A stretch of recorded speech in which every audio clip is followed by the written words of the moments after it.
Team साथ जो ये धांसू प्लान बना रही है ना, वो एक बहुत बड़ी गलत फैमिली में जी रही है। वो ये मानकर चल रहे हैं कि उनके पास अच्छा खासा टाइम है, लेकिन भाई वो भूल रहे हैं कि सामने डांजो बैठा है। साले का अपना एक खुफिया जासूसी नेटवर्क है और उसे इस पूरे कांड की थोड़ी बहुत भनक लग चुकी है। अब सीन शिफ्ट करते हैं डांजो के पर्सनल अड्डे पर। कमरे में एक रूट का जासूस उसके सामने खड़ा होकर एकदम कड़क रिपोर्ट दे रहा है। जासूस बोलता है, डांजो सामा, काकाशी हताके पूरी रात अपने घर पर नहीं था। वो शहर की कई अलग अलग जगहों पर घूम रहा था। नारुतो उजुमाकी ने कल अपनी रोज वाली ट्रेनिंग भी छोड़ दी थी और वो जो सस्के उचिया है ना, उसने 3 दिन पहले यमाटो टेंजो को चुपके से ट्रैक किया था। हमारे वेयरहाउस सर्विलांस से ये बात एकदम पक्की हो चुकी है। इतनी बड़ी रिपोर्ट सुनने के बाद भी डांजो के चेहरे का एक बाल तक नहीं हिला, जरा सा भी फर्क नहीं पड़ा। डांजो बोलता है, टाइमलाइन क्या है? रूट ऑपरेटिव बोलता है, हमारे अंदाजे के हिसाब से अगले 48 घंटों के अंदर टीम 7 वाले यामाटो के पास पहुंचेंगे। पूरा कंबाइंड ऑपरेशन करने की फिराक में है वो लोग। डांजो बोलता है, अच्छा तो फिर सलोन को ये 48 घंटे मिलेंगे ही नहीं। रूट ऑपरेटिव बोलता है, तो फिर क्या एक्शन लेना है मालिक? डांजो बोलता है, लेवरेज एक्टिवेट करो। इरुका को उस मेडिकल फैसिलिटी से आज रात के रात ही गायब कर दो। किसी ऐसी अनडिस्क्लोज्ड जगह पर छुपाओ जिसका पता सिर्फ हमें हो। रूट ऑपरेटिव बोलता है, लेकिन अगर ऐसा हुआ तो यामातो रिएक्ट करेगा। ये सुनते ही डांजो के चेहरे पर वो जहरीली मुस्कान आ जाती है, जैसे साला इसी बात का इंतजार कर रहा था। डांजो बोलता है, हाँ और वही तो मैं चाहता हूँ। वो बौखलाकर सीधे टीम 7 के पास भागेगा और उसकी इसी एक बेवकूफी से हम एक तीर से 2 शिकार करेंगे। पहला, यामातो का टीम 7 के साथ जो ये सीक्रेट कनेक्शन है उस सबके सामने एक्सपोज हो जाएगा, और दूसरा, इरुका के अचानक गायब होते ही टीम 7 वाले इमोशनली एकदम पागल हो जाएंगे। और बेटा एक बात हमेशा याद रखना, जब इंसान इमोशनल होता है ना तो सबसे ज्यादा गलतियां हम करता है। और भाई यही डांजो की सबसे खतरनाक बात है, यही उसका असली विलेन वाला दिमाग है और यही उसका डार्कनेस भी। साला हमेशा सामने वाले से 2-3 कदम आगे की सोच के बैठा रहता है। और सबसे डरावनी बात जानते हो क्या है? वो लोगों के जज्बातों और इमोशंस को भी एक हथियार की तरह इस्तेमाल करता है, अपने फायदे के लिए और अपने दुश्मनों की लंका लगाने के लिए। डांजो आगे बोलता है, टोबी को मैसेज भेजो, हमें अपनी टाइमिंग और तेज करनी पड़ेगी। नारुतो उजुमाकी को पकड़ने का जो चांस है वो अब कम होता जा रहा है। अगर हमने अभी मूव नहीं किया तो ये सोने की चिड़िया हाथ से निकल जाएगी। रूट ऑपरेटिव बोलता है, समझ गया, और वहां से चला जाता है। अब कमरे में सिर्फ डांजो अकेला है। वो खिड़की के पास जाता है और पूरे कोनोहा को देखता है, फिर अपने आप से बोलता है, सुनादे को लगता है कि उसने मुझे रिटायर करके घर बैठा दिया, लेकिन साली पागल, उसने सिर्फ मुझे और ज्यादा डेंजर्स और क्रिएटिव होने पर मजबूर किया है। और कसम से यही वो लाइन है जो डांजो के पूरे कैरेक्टर को डिफाइन करती है। जब किसी इंसान के सारे सीधे रास्ते बंद हो जाते हैं ना, तो उसके पास सिर्फ 2 ही चॉइस बचती हैं, या तो वो हार मानकर बैठ जाए या फिर नए रास्ते बनाए। लेकिन डांजो साले ने कोई नए रास्ते नहीं बनाए, उसने अंधेरे रास्ते बनाए। और यही वजह है कि वो सिर्फ एक विलेन नहीं लगता, बल्कि एक ऐसा मास्टरमाइंड लगता है। रात का टाइम था, टीम 7 बैठी हुई कल का पूरा प्लान फाइनलाइज कर रही थी।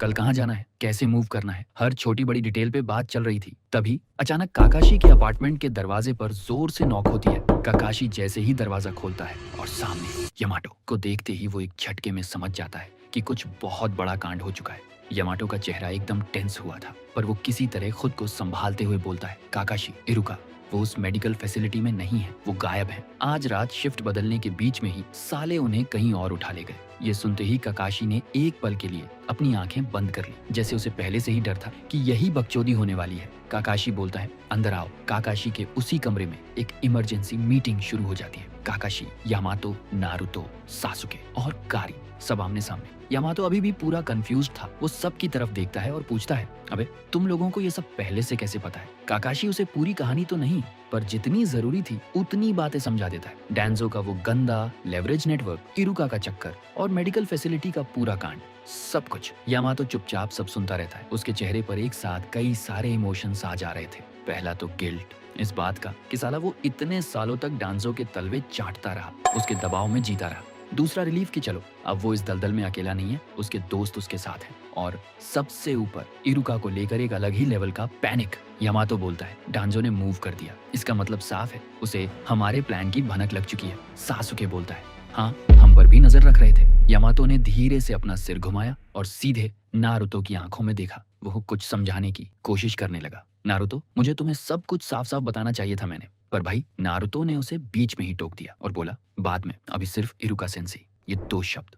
पर इन 2 शब्दों में इतना भारी वजन था ना कि यामातो की जबान वहीं ताला लग गया, क्योंकि ये नारुतो की वो आवाज थी ही नहीं जो किसी ने पहले कभी सुनी हो। एकदम डरावनी पार शांत। काकाशी ने माहौल को संभाला और तुरंत बात को वापस मिशन पर ले आया। धांजो उन्हें कहाँ छुपा सकता है, कोई आइडिया? यामाटो बोलता है, रूट के कोनोहा से बाहर 3 सेफ हाउसेस हैं। ऑफिशियली उनका कोई नामो निशान नहीं है, लेकिन उनमें से सिर्फ एक का रास्ता मैं पर्सनली जानता हूँ। सस्के बोलता है, और बाकी के 2? यामाटो बोलता है, नहीं पता। तभी करीन बीच में बोलती है, मैं उनका चाकरा ट्रैक कर सकती हूँ। इरुका सेंसेई का चाकरा सिग्नेचर मैंने पहले ही रीड कर लिया था। अगर वो अभी भी कोनोहा के अंदर हैं तो उन्हें ढूंढ निकालना मेरे बाएं हाथ का खेल है, पर अगर वो बाहर ले गए तो थोड़ी मुश्किल होगी। नारुतो बोलता है, कितना टाइम लगेगा? करीन बोलती है, 1 घंटा, शायद उससे भी कम। नारुतो बोलता है, शुरू हो जाओ, और करीन तुरंत वहां से निकल गई। अब कमरे में सिर्फ 4 लोग बचे थे, काकाशी, यामाटो, नारुतो और सस्के। नारुतो बोलता है, अभी हम इरुका सेंसेई को वापस ला रहे हैं, और उसके बाद डांजो की बारी। इतना बोलकर नारुतो सीधे खिड़की के पास जाकर खड़ा हो गया, बाहर घने अंधेरे को देखते हुए। काकाशी ने सासुके की तरफ देखा। सासुके ने भी बिना कुछ बोले हल्के से अपना सिर हिला दिया, जैसे आंखों ही आंखों में कह रहा हो, हाँ काकाशी सेंसेई, मुझे भी दिख रहा है, मैं भी वही महसूस कर रहा हूँ। यहीं पर काकाशी और सासुके दोनों को एक कड़वा सच समझ आ चुका था। इस पूरी सिचुएशन में इस वक्त सबसे ज्यादा समझदार और कैपेबल इंसान खुद नारुतो था। सबसे फोकस्ड भी वही था और सबसे क्लियर भी। लेकिन भाई, यही बात उन दोनों को अंदर ही अंदर सबसे ज्यादा डरा रही थी, क्योंकि ये नारुतो का असली रूप नहीं था। ये वो नारुतो था जो अपने अंदर के पूरे लावे को, अपने हर दर्द को, अपनी हर फीलिंग और गुस्से को जबरदस्ती अंदर कैद करके पत्थर का मुखौटा पहन के खड़ा है।